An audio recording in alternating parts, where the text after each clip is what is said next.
Hey girls, guys, and gremlins. We are going to be ranking 27 of the 54 books I've read so far this year. To go over my ranking system just a little bit, all books that I read start around the 3-star range. If I finish it and it wasn't a hate read, it's gonna get at least 3 stars. If I finished it and I hated it and wish that I didn't, it's gonna get around a 2. If there's something really problematic, that's when we get into the 1 star and below. If I finished the book and I liked it, it's going to be 3.5 to 4-star range. If I would recommend it to people, it's going to be between 4 and 5. If I would consider rereading it, or I know I'm going to be thinking about it in the future, it's going to be a 5-star book. Pretty straightforward, nothing too complicated. We go mostly off of vibes and how I feel after I finish reading it. Today, we're going to be focusing on the sci-fi, thriller, horror, and mystery books that I read. Next time, we're going to look into nonfiction, literature, historical fiction, romance,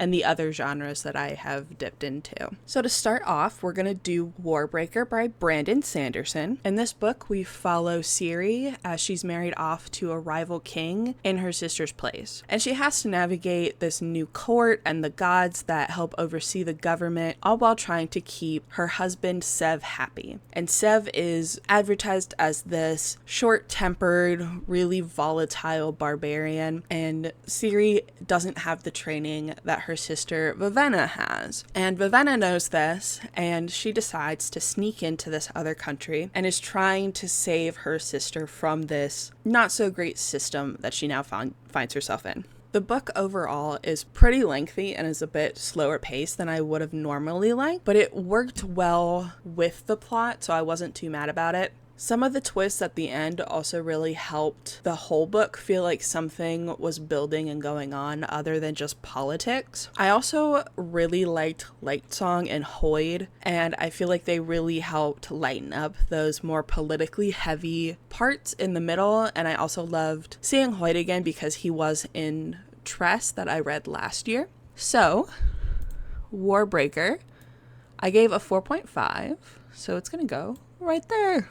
Next up, we have All Systems Red by Martha Wells. I think overall this book ended up only being like a 2 or 3 hour listen. And we follow this recon group that goes on this recon mission to a new planet with the company of a self-proclaimed murderbot who is a security android that has hacked itself so that it is self-aware and not operating as its company would like. While they're on this recon group, another mission goes dark and they decide to go figure out what is going on, and chaos kind of ensues. That being said, it being so short really didn't let anything actually happen. And at the end, I just didn't really care about anything or anyone in this book. I think there's at least 5 or more books in this series, and I wish they were jammed into one book, because it really wouldn't even feel like a bunch of different books were kind of crammed into one space. It would have felt like an actually fleshed out book instead of a bunch of short stories that just so happened to be interconnected. And because of that, it did become kind of a hate read at the end. And I ended up giving it a 2.5 because I liked the premise, I just hated the execution. Those were the 2 sci-fis that I've read so far, and next we're going to get into the thrillers. The first thriller was an arc that I got through NetGalley, and it was Rachel Lynch's first act. This is actually a prequel to her Detective Kelly Porter series, and we see Kelly Porter as she gets started in her detective role on the murder squad in Britain, and she has to solve a very gruesome string of murders where the victims are posed as puppets and they look like childhood characters. And while this was a prequel, I think it really depended on the connection that people would have gotten in the actual series, because there was never really like a meat to the characters in my brain, and the only reason that I kind of kept with it was because I wanted to see if I was correct, and I was, as to who the actual killer was. And I really liked the idea of the posing and the puppeteering and the connection to childhood. I also thought Kelly had a bit of a savior complex throughout, which felt a little weird. So I finished it. I didn't really have much to say, so it was a solid 3-star. The next one is 12 Ways to Kill Your Family at Christmas by Natasha Beige. In this book, we follow Olivia, her husband, and their 2 kids as they're spending Christmas with her in-laws, and they want to be literally anywhere else but there. During their stay, they're kind of hoping to just grit and bear it through the several weeks that they're there, because they are about to move from England to Australia, and that is their light at the end of the tunnel. All of the family members have this really strange and strained relation to each other, and it only gets worse when they are snowed in and they start getting picked off one by one. I loved the concept of being snowed in with a killer, but it was really predictable. That being said, each death was unique in one way or another, which I thought was a really nice touch. So I gave it a 3.5. I liked it. I didn't really have too much to say about it overall, but cool concept, decent execution. Then I read What Boys Learn by Andromeda Romana Lax. I hope I'm saying that right. In this book, it starts off with 2 girls that are found dead in one weekend, and we follow their counselor, Abby Rosso, as she finds herself in the middle of it when she starts suspecting her son may be the killer. Her brother was only a little bit older than her son when he was imprisoned for a disturbing crime, and she wonders if criminal behavior may run in the family. In an attempt to get to the bottom of everything, she tries to get her son help, but she may end up doing more harm than good. I found this entire book super predictable, but overall enjoyable. It's an interesting look on the alpha male incel media culture and how it can shape thoughts around women and lead to more violence. I do wish that the author went deeper into the nitty-gritty, as I think grooming someone to kill is a very interesting concept, especially when it uses the anti-women rhetoric. But this book felt really surface level in every aspect, which is really sad because they tried to hammer in the why behind everything and get into the psychology of it. So overall, this was a pretty middle of the line book for me with a 3-star. Sleep Tight is by J.H. Margaret, who also happens to be a local author. That was a really pleasant surprise that I found while I was looking into this book. And it also felt like reading a Criminal Minds episode, which was such a cool vibe to be surprised with. The book follows Tess, who is a police officer just like her dad, who famously has put away a serial killer named Father Silence. We start as everyone is weighted with held breath as Father Silence is executed on death row. However, their relief quickly turns deadly when both of her parents are murdered and her daughter is kidnapped soon after. In order to solve her parents' murder and find her daughter in time, Tess and her cheating husband have to dive into the case her father solved and try to understand the dark forces at play. There were a metric boatload of people to keep track of in this book, and each person had at least one nickname, which made it really hard to know who was who and to keep everyone straight throughout the entirety of this book. However, I felt like the rest of the book kind of made up for that, except for the husband's cheating, because it really wasn't necessary. There were a ton of other flaws in their marriage that could have been used, but I also just hate the cheating trope, especially when they end up together at the end, which these two did. But overall, it was a very interesting mix of mental illness and the supernatural. And again, the vibes were immaculate. So overall, it was a pretty solid 4-star read for me. And I would recommend. I am thinking about reading some more by this guy. Too Old for This by Samantha Downing follows a very lovely old lady, Lottie Jones, who thought she could just retire peacefully until someone shows up on her door looking to make a documentary on her involvement with several unsolved murders. Her retirement quickly goes out the window when she decides that the best course of action is the bloody one. However, Lottie isn't what she used to be, and her age often gets the best of her as she goes about getting rid of everything and everyone between her and the continuation of her peaceful retirement. I love older lady main characters, especially when they're snarky and just witty out the wazoo. The pacing was really good. There were no lulls that sometimes these books can get. And I really enjoyed the fact that Lottie was a pretty realistic old lady. She wasn't just somehow in possession of a fully working body. She had the aches and pains and memories of an old lady, which was really nice. That being said, she still had the brain of someone who would get away with everything that she does. So that was a really good mix of realistic and what was necessary for her. That being said, I feel like 5-star books have like a pizzazz, like that's something like it factor, and this one just didn't have that. So I gave it a 4.5 star. It was really close to being there, but didn't quite make it. The Dollhouse Academy was another one that almost reached it, but didn't for me. And this book is by Margarita Montemor. We follow two friends, Ramona and Grace, as they get accepted into the prestigious Dollhouse Academy, which is known for making stars. They want to be the next big thing, and the dollhouse is how it's finally going to happen for them. However, it's not all glitz and glam. The dollhouse is cutthroat and can break anyone who isn't up to their standards. Things start off weird when Ramona gets a mysterious note before she even leaves for the dollhouse. After a rigorous set of training, Grace is chosen to be the next star of their big spin-off show that is produced at the dollhouse. And Ramona tries to figure out why her friend seems so off when she should be living the high life. We also get journal entries from Ramona's idol, Ivy Gordon, and these journal entries give us a peek into what's going wrong at the Dollhouse Academy. I really like when books add in something other than just the normal narration and chapters. So the journals were a really fun addition to the book. Also, it gave kind of Stranger Things vibes with some of the evilness that's going on in the underbelly of the Dollhouse Academy. I do wish they pushed it just a little bit more, because you can't tell me that these big shots in Hollywood wouldn't gaslight the ever daylights out of people that dare to go against them. So this is another 4.5 star read for me. I do highly recommend it, especially the audiobook. I just thought it took it to the next level and really solidified that 4.5 stars. Knock Knock Open Wide was a book that I actually got recommended to on TikTok, and it is by Neil Sharpson. And I'm going to be completely real with you.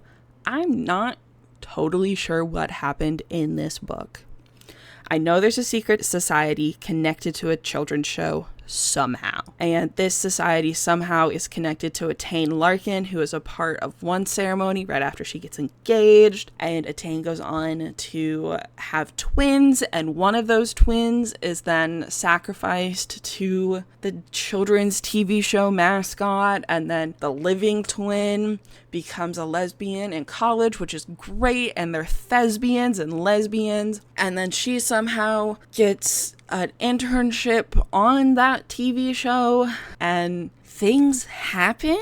There was a lot of jumping around, and I just couldn't make sense of what was going on.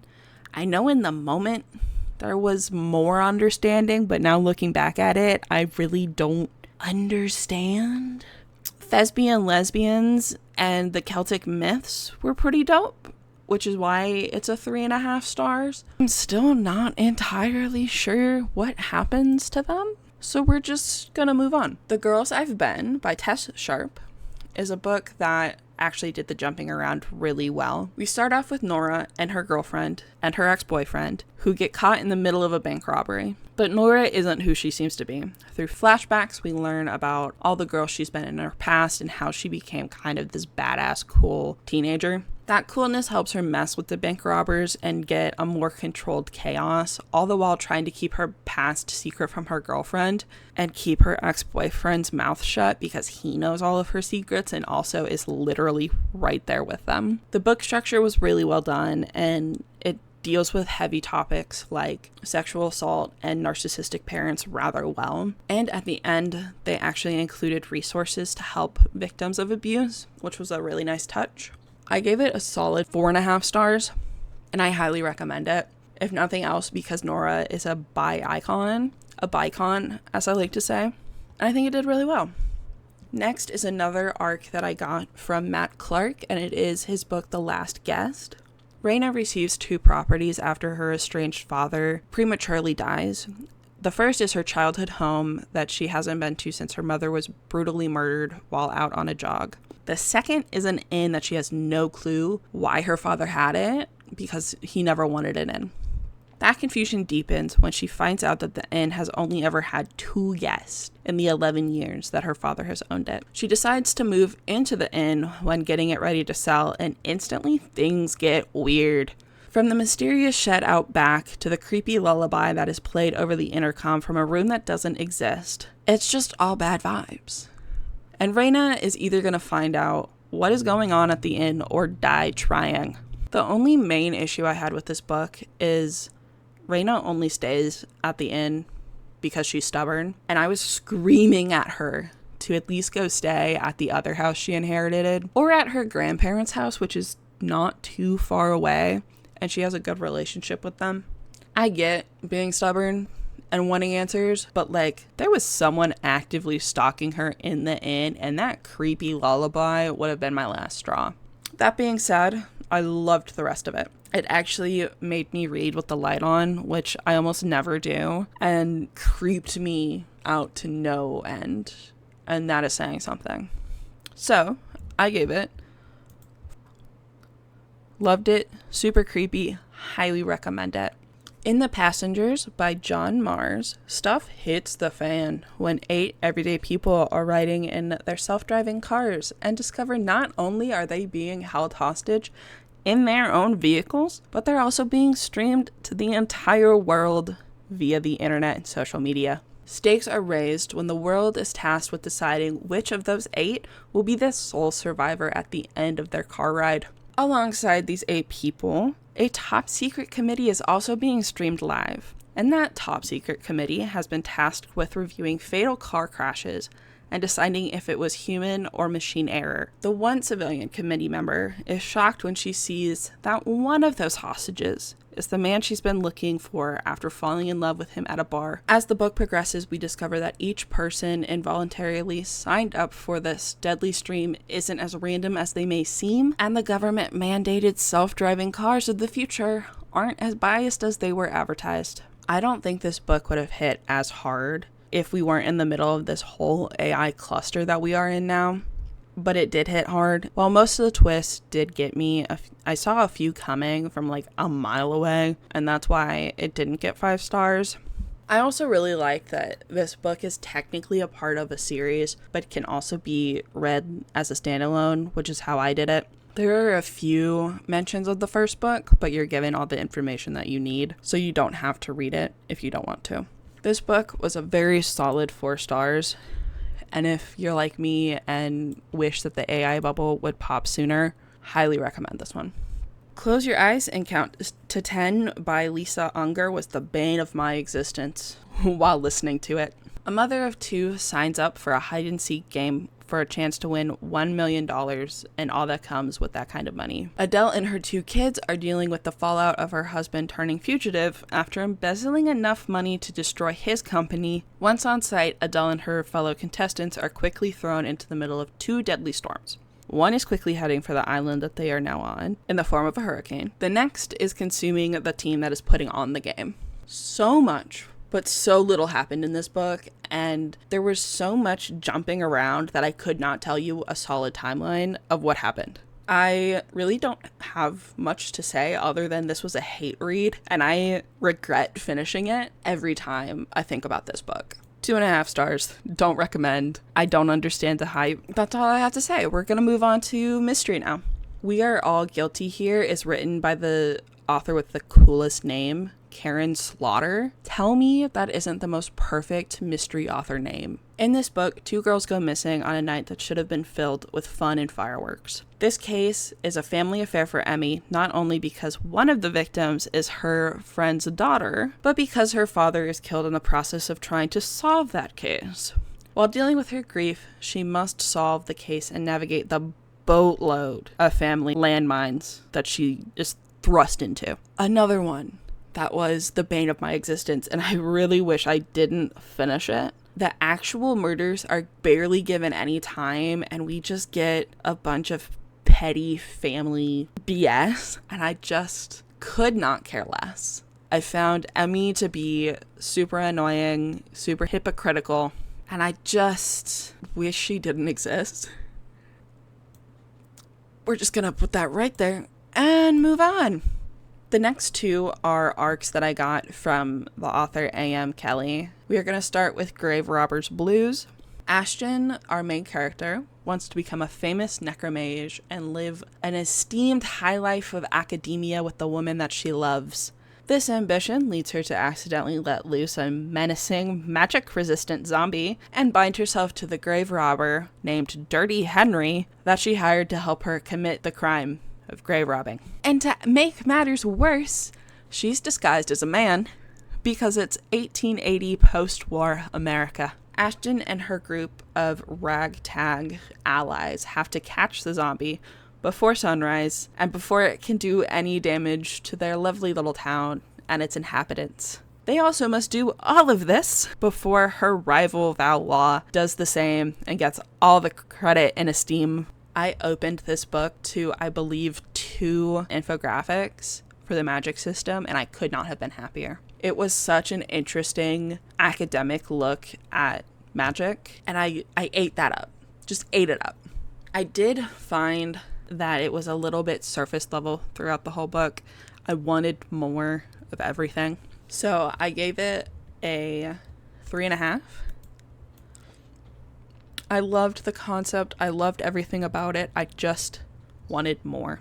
The next book, Grave Robber Whiskey, picks up pretty close to the end of Grave Robber Blues. We follow Ashton and Dirty Henry as they're trying to get their investigative agency up and running, but are having a hard time solving their big case, which just so happens to be the trafficking of corpses, in hopes of solving some smaller cases in the meantime. To get much needed money, they meet Madame Devereaux, who is a medium, in hopes of her giving out their information to some of her customers. There's one problem, though. She wants them to find her brother that they are pretty dang sure is dead. And they're forced to take up this case or risk some really big secrets coming out. So they get their group back together in hopes of finding a dead man who may or may not actually be dead. Reading these back to back really made it obvious how much growth this author has done in between the writing of these 2 books. This one was so much more polished and gave me such a better look into the story than the first one did. The pacing was a lot better. The events were given just enough time in the plot without being too much. The characters had a lot more depth. I can't say enough good things. This was another one that was missing that little zhuzh. So it was a 4-star read, but I recommend it to anyone who likes magic and zombies and just grittiness in their fantasy. Next is The Thursday Murder Club, which you may recognize because it got a Netflix adaptation recently. And this is by an author who I've read a couple books from named Richard Osman. In this book, a retirement village houses the Thursday Murder Club, a group that meets every Thursday to discuss an unsolved murder to pass the time. They get an unsettling surprise when a murder happens right at their door. The group of retirees quickly find themselves in the middle of an ongoing investigation and puts their skills to the test. Richard Osman does such a good job of writing old ladies, especially ones that are solving murder cases, that it makes me wonder if he wasn't somehow one in every single one of his past lives. This was a pretty chill, middle-of-the-road murder mystery, and it's like a really good book to pick up if you need just kind of a low-stakes, not super tense mystery. It was pretty cozy for what it was, but overall pretty forgettable. I read it. It wasn't a waste of time, but I didn't really have any strong feelings about it, so it's a 3-star. We are now into horror books. We're going to start with Into the Drowning Deep by Maria Grant. Victoria Stewart decides to set sail on a state-of-the-art vessel that is looking for mermaids.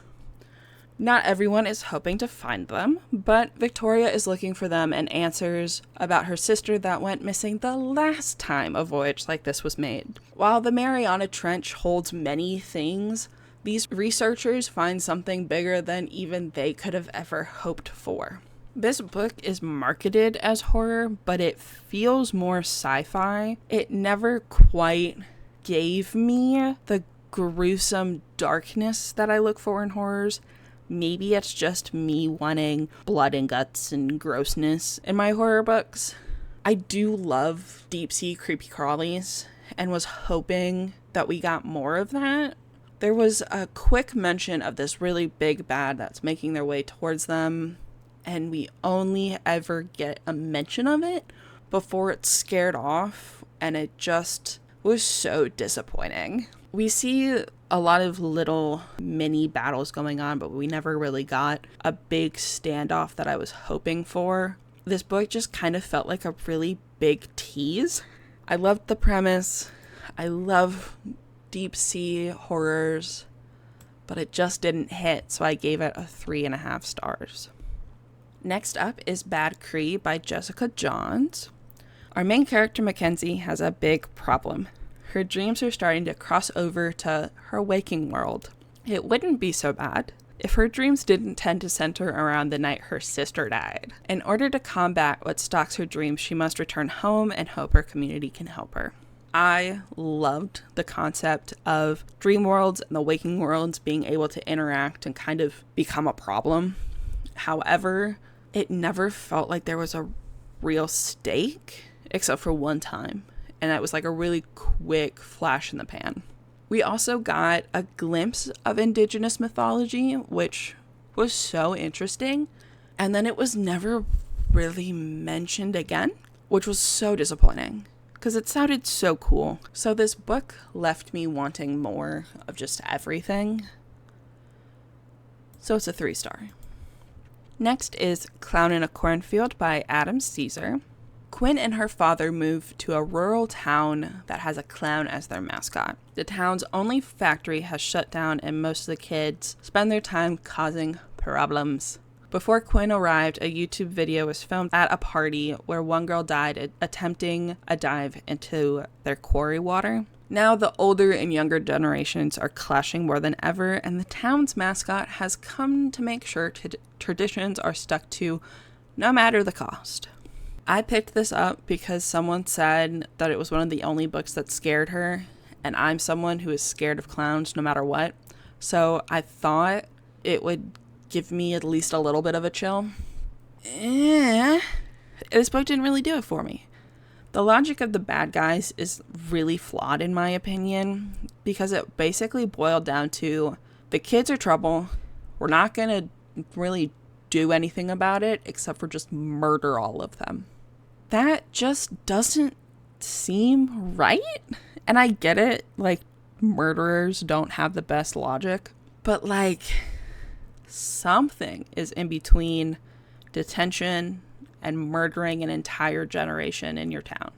And then at the end, we're left watching one of the bad guys that lived getting on a plane to Cuba with the clown outfit and presumably wants to keep killing in Cuba? That just didn't quite fit the whole these kids are messed up, we need to fix that by killing them. And I just thought it ended there, and then I found out there are 4 books in this series, and I kind of just deflated a little bit. I didn't really care enough to keep reading this series. It could have been so cool with murder clowns, but I ended up just not hitting. I think at best it had the vibe of that summer in like 2016 where random clowns were walking down the street with knives, and that might have been a little scarier than this book. Another book that didn't hit was At Dark I Become Loathsome by Eric LaRocca. After the death of his son, Ashley created a ritual to help people see that the world would not be better off without them. We follow Ashley on 2 of these ritual nights, both of which don't go as planned. In between, we get snippets of Ashley's online writings and articles about him to give a broader look into the life of a man full of self-loathing. I made a joke at the beginning of this audiobook that I would count how many times At Dark I Become Loathsome is said, and I would like take a shot or something for each time. I think if I did that, I would end up in the hospital because it's said at least twice in most chapters. And it just felt like one of those words that you write so many times that it loses its meaning and starts looking at like something totally different. And if you told me that Ashley and the author were some like brooding teenager, I would believe you. So I was super surprised when I remembered Ashley was a middle-aged man, and I find out that the author is a middle-aged man. I listened to this, I think at 3 times speed, and even then, like the 2 hours I listened to it, I hated my life. And the only reason I finished it was because the reading challenge I am working on has a mini prompt that says to read the lowest rated books on your TBR. I actually questioned if I should even be doing this challenge because of this book. And that's saying something, because when I'm done with this challenge, it will have 120 books attached to it. And this one made me question if it was worth it. I think my rating of 2 stars was actually pretty generous. I don't like rating anything lower than that, but this one might have been my exception. But I was nice, and I give it 2 stars. The Bone Queen by Will Schindler is next. Jenna finds herself on the island of Athlysee on a desperate search for her daughter Chloe. She has no idea why Chloe ran away, or if she's even on this island. All she can hope for is that her daughter isn't any of the bones they start finding around the island, or involved with any of the murders that start happening. This had so much potential, and I was so disappointed that it did not hit. The big reveal was so obvious, and the resolution was even more obvious. There was also a lot of point of views, and within all of those point of views, some of them were in the past, some of them were in the far past, some of them were in the present, and it just wasn't structured in a way that made sense. So it was just a big mess of a timeline, and it could have been so much better if we followed one person up to the reveal. There's like this big bag off the head, and then we follow the next person to find out how they got themselves in that situation. It could have been so cool, and I wanted to like this, but I just couldn't. So it was a 3 star. It was cool. I'm not mad that I read it, but it could have been better. Nothing Tastes as Good by Luke Dumas was another arc that I got. In this book, Emmett, our main character, has a rather big problem. He is over 300 pounds and nothing in his life has gone according to plan. His dream job passed him over because of his size. His attempts at getting a boyfriend have gone nowhere, and any attempt at dieting end with him going on a eating rampage after only a little bit of time. So when he finds out that a miracle drug trial is going on and that it will help him shed the weight without having any change to his lifestyle or eating habits, he signs up and is over the moon when he makes it in. Even after a horrific start to the drug trial, the weight starts falling off and Emmett's life starts to take a turn for the better. He gets promoted. The man that he yearned for in college resurfaces and they start dating. He even gets a huge social media following. There's one problem. A hunger unlike any other quickly takes hold of him, and it only goes away after he blacks out. I read The Paleontologist by this author, and I think it's my lowest rated book to date at like a 1/4 of a star. And I didn't realize that when I requested this arc on NetGalley, and I was very pleasantly surprised by this book. At one point, I actually gagged and had to take like a moment, and that's only ever happened once before when I was reading a book about them eating someone alive. So this gets gory at parts, and I personally loved that. There was also a really good range of viewpoints around weight loss and weight and how one should be feeling within their own bodies, and I think that was done really well. The medical side was also so well done, and I both do and don't recommend this if you have any kind of medical anxiety, because it won't make it any better, but also it helps you realize that anything you're going through could be so much worse. I also really liked the combinations of traditional narration and then social media posts and articles and emails and memos and news coverage. It's a trend that I've seen starting to pop up in books, and I really hope that it really takes off. There was one part of this book that was kind of icky and not in a good way, and Aaron and Emmett's relationship. Aaron just kind of randomly springs up this foot fetish on Emmett in the middle of a makeout session. And I'm not here to fetish or kink shame, but the fact that there was no heads up or conversation about it beforehand felt gross and not in a way that I like. But if you take that out, this was a phenomenal book, and it makes Luke be an author that's on my radar again. So I gave it a 4-star. Loved it. Would recommend it if you have the stomach for it. Definitely check the content warnings and trigger warnings. There's a lot of heavy stuff.